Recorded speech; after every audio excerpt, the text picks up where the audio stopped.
penangkapan jenis sabu jaringan internasional yang dilakukan oleh M pada tanggal 24 Januari 2026 di daerah Aceh Timur, Provinsi Aceh. Pada satu pelaku kurir mengangkut narkotika yang dikendalikan oleh seorang berinisial IB yang hari ini ditangkap. Jadi pada saat itu yang bersangkutan melarikan diri. Yang kita bisa tangkap adalah kurirnya dengan jumlah barang bukti sebanyak 100 kilo, tepatnya di daerah Perlang.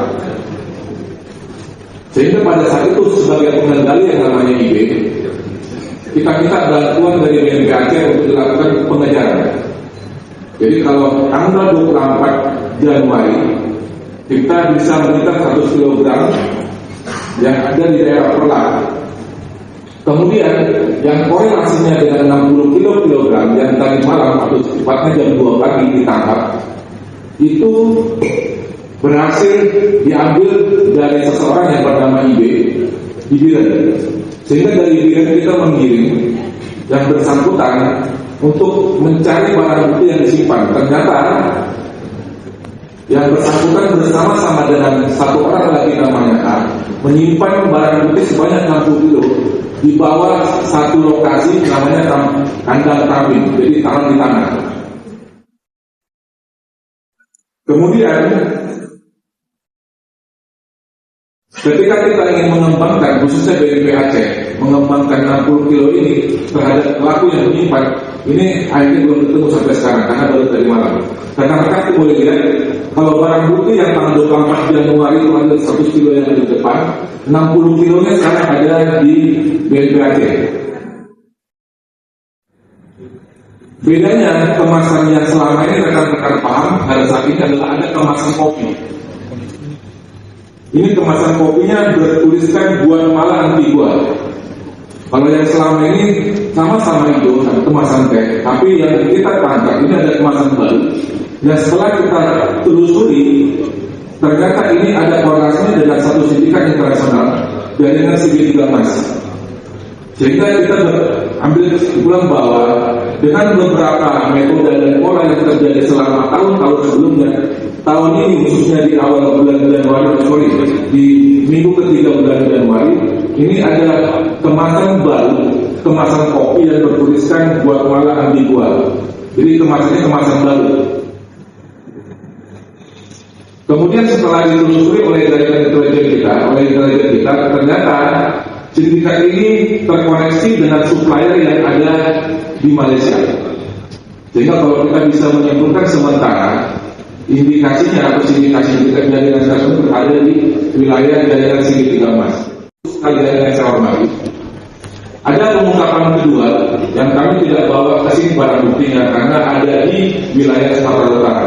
Jadi BNP bersama Deputi Pemberantasan berhasil mengungkap kasus 200 kg ganja yang berasal dari Aceh menuju ke Medan.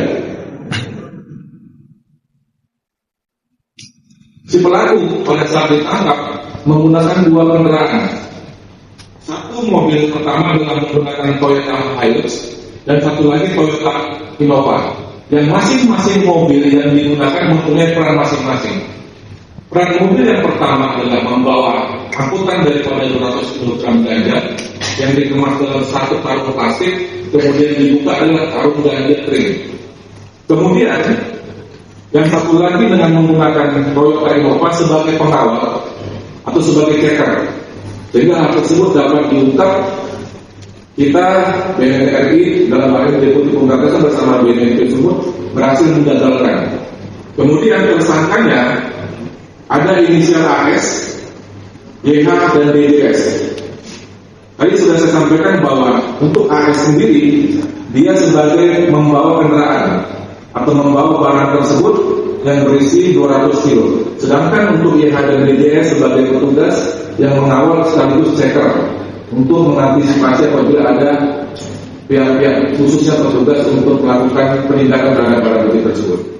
Dari penyitaan sabu sebesar 160 kg, kita BNN berhasil menyelamatkan potensi daripada penyalahgunaan narkotika. yang dilakukan oleh masyarakat dengan jumlah sekitar 533.000 jiwa. Kemudian kalau nilai ekonomisnya di pasar mencapai 208 miliar rupiah.